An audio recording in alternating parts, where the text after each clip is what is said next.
Nosso assunto. Em anúncios que foram coordenados, a Espanha, a Noruega e a Irlanda decidiram reconhecer a Palestina como um Estado soberano. Essa disposição aumenta, evidentemente, o isolamento de Israel, 7 meses após o início da guerra em Gaza. Nossa correspondente Priscila Yazbek tem os detalhes direto de Paris. O governo da Noruega foi o primeiro a se pronunciar sobre a decisão em Oslo. Ao anunciar que a Noruega reconhecerá a Palestina, o premier Jonas Gahr Støre disse que não pode haver paz no Oriente Médio se não houver reconhecimento do Estado palestino. O primeiro-ministro da Irlanda, Simon Harris, se pronunciou minutos depois. Ele disse que este é um dia histórico. Logo depois, o primeiro-ministro da Espanha, Pedro Sánchez, anunciou a decisão ao parlamento espanhol em Madrid. Y si tengo algo claro es que el primer ministro Netanyahu no tiene un proyecto de paz para Palestina. Luchar contra el grupo terrorista Hamas es legítimo y necesario después de lo acontecido el pasado 7 de octubre. Pero Netanyahu está generando tanto dolor y tanta destrucción y tanto rencor en Gaza y en el resto de Palestina que la solución de los dos estados está en peligro, en serio peligro de ser viable. Muitos países já reconheceram a criação de um Estado palestino, mas o anúncio feito pelas 3 nações europeias nesta quarta-feira tem um peso adicional por 2 razões. Acontece em meio à guerra entre Israel e Hamas, enquanto a maioria dos países da Europa Ocidental resiste a reconhecer a Palestina. Segundo a autoridade palestina, com a Espanha, a Irlanda e a Noruega, agora 146 dos 193 membros da ONU já reconhecem o Estado palestino, incluindo o Brasil.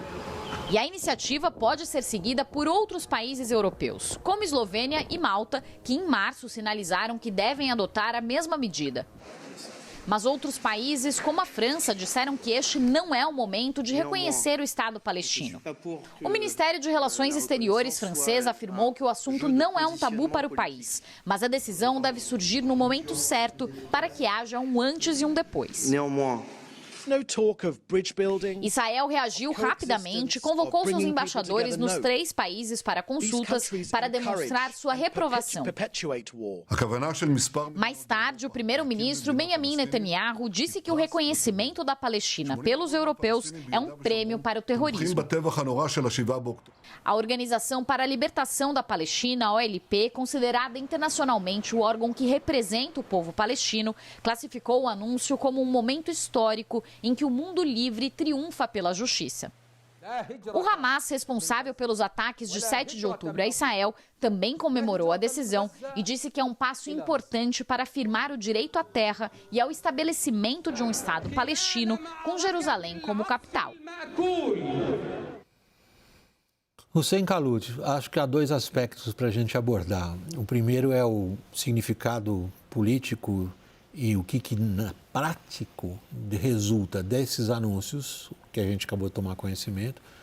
E o segundo, independentemente desses anúncios, é da viabilidade de 2 estados diante da situação de fato criada pelos israelenses nos últimos 40 anos, pelo menos, ali, sobretudo na Cisjordânia. Vamos começar pelo primeiro. Que significado prático tem esse anúncio hoje? William, eu acho que é um passo importante da perspectiva histórica, porque o povo palestino tem direito à autodeterminação. Isso está consagrado no direito internacional e em diversas resoluções das Nações Unidas. Isso é um ponto.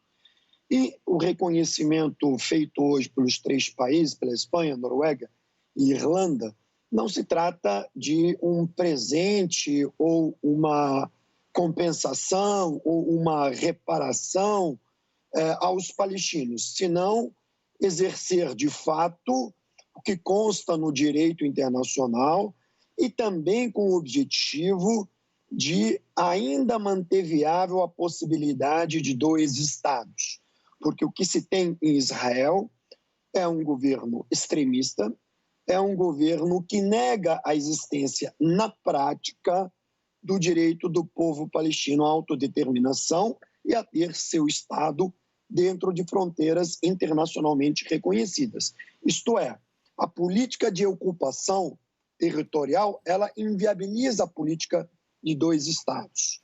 E a resposta ao 7 de outubro, ela tomou uma dimensão internacional e humanitária que está muito acima daquilo que se imaginava, de modo que se isolou-se o Estado de Israel de forma inédita no cenário internacional e a tendência é que outros países, nos próximos meses ou no futuro, sigam o mesmo caminho dos 3 países de agora. Basta olhar o discurso do presidente espanhol, que é um discurso muito pontual e muito específico e lapidar em certo aspecto. Dorival, a palavra-chave aqui é o isolamento, Israel. Alguns dos países que se mostram dispostos a reconhecer a soberania de um Estado palestino já neste momento são países tradicionalmente próximos a Israel, países europeus, numa órbita cultural e diplomática, tradicionalmente ligada, inclusive em todos os momentos graves de conflito no Oriente Médio, se colocaram de uma forma ou de outra próximo a Israel, não importa se eram governos de esquerda ou de direita. Sim. Em que medida Israel resiste a esse isolamento internacional? Crescente, né, William? Você vê que tem um aspecto qualitativo aí, porque até aqui, dos 7 países da União Europeia que haviam reconhecido o Estado palestino, 5 eram do leste europeu, que traziam uma outra tradição, um alinhamento maior com os árabes e com os palestinos. Que vinha da época da Guerra Fria ainda. Tanto que quando a Tchecoslováquia se separou, a República Tcheca não reconheceu e a Eslováquia reconhece.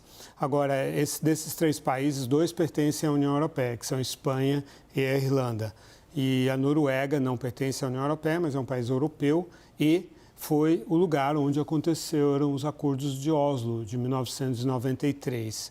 O ministro das Relações Exteriores norueguês deu uma entrevista à Associated Press, na qual ele disse que, sim, até aqui o processo criado em Oslo representava o seguinte, que o status final do Estado palestino e de Jerusalém, sobretudo, né? E o direito de retorno. E o direito de retorno, que é algo bastante difícil, né? De qualquer maneira, deveria ser negociado entre Israel e a Palestina. Essa era a lógica anterior. E aí ele falou assim, agora a lógica mudou. Nós chegamos à conclusão de que é preciso dar passos, tomar decisões como essa que nós tomamos, para possibilitar a criação do Estado palestino. Não dá mais para esperar. E isso é a partir da constatação de que Israel, ao longo das décadas, tem inviabilizado um Estado palestino. Com a ocupação da Cisjordânia, foi toda retalhada a Cisjordânia por colônias. Hoje é inviável um Estado palestino em termos físicos. Hussein, vamos para a segunda parte, então, do que a gente tem a considerar sobre o que está acontecendo lá em função dos anúncios hoje. Todo mundo que se ocupou da cobertura da região ou conhece a região, é o seu caso, é do Dorival, o meu, que tivemos como jornalistas uma presença muito assídua lá. A gente vem vendo ao longo dos anos como a possibilidade física de 2 estados foi sendo eliminada. Foi se comendo muito mais do que comendo pela beiradinha, foi se comendo pelo meio do prato mesmo. E hoje, se a gente olhar o mapa da Cisjordânia, para quem não está acostumado com vocabulário, é exatamente aquela região entre o Rio Jordão e o Mediterrâneo, aquela parte mais alta, o platô ali, o West Bank, como a gente chama, ou seja, a margem ocidental do Rio Jordão, exatamente aquela que deveria ser o coração de um Estado palestino, já desde a partição dos anos 40, desde aquela época, está completamente retalhado. O que então?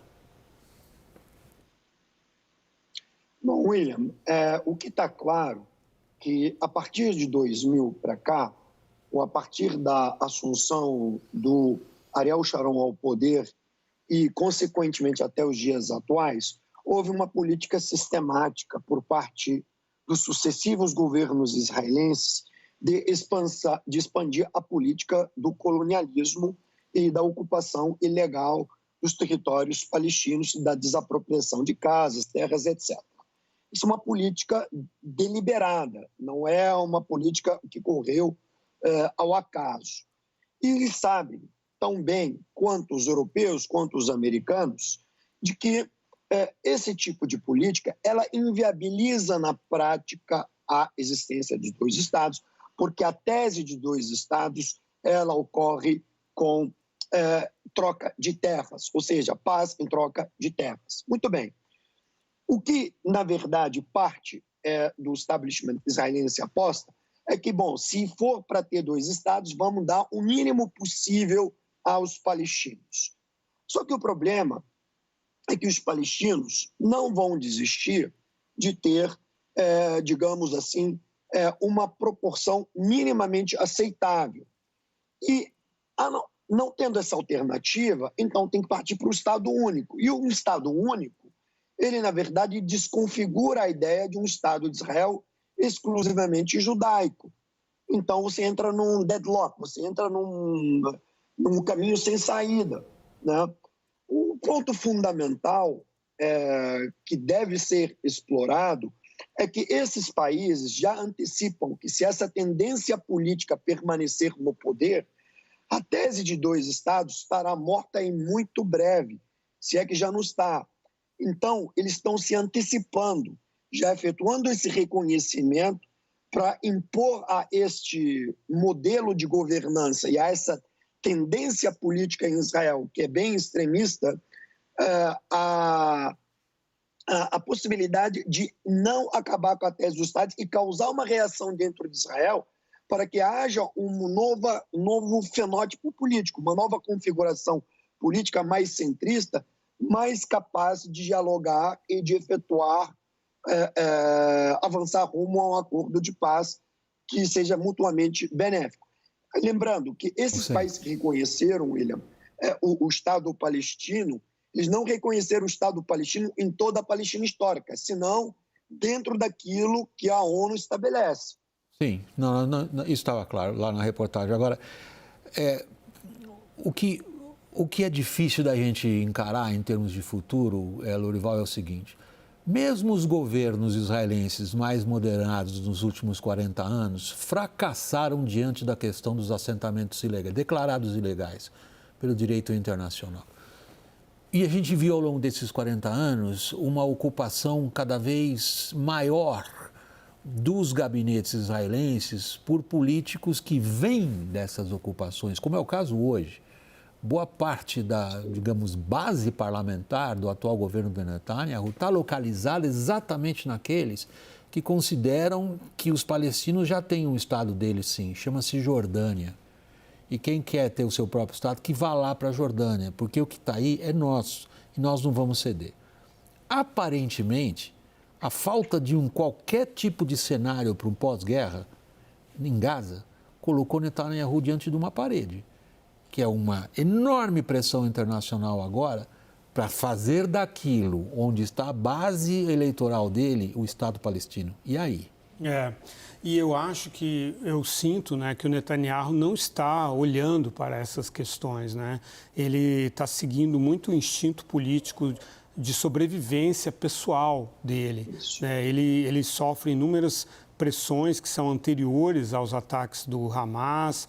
Ele estava tentando retirar a autonomia da justiça porque ele tem processos sérios por corrupção. Ele e outros integrantes do gabinete, por outras razões, inclusive por racismo contra os árabes, uma série de abusos cometidos no passado recente.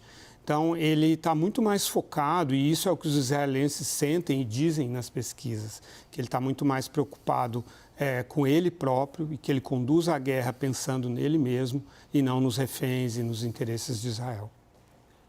Hussein, teremos um Estado palestino quando? Para terminar.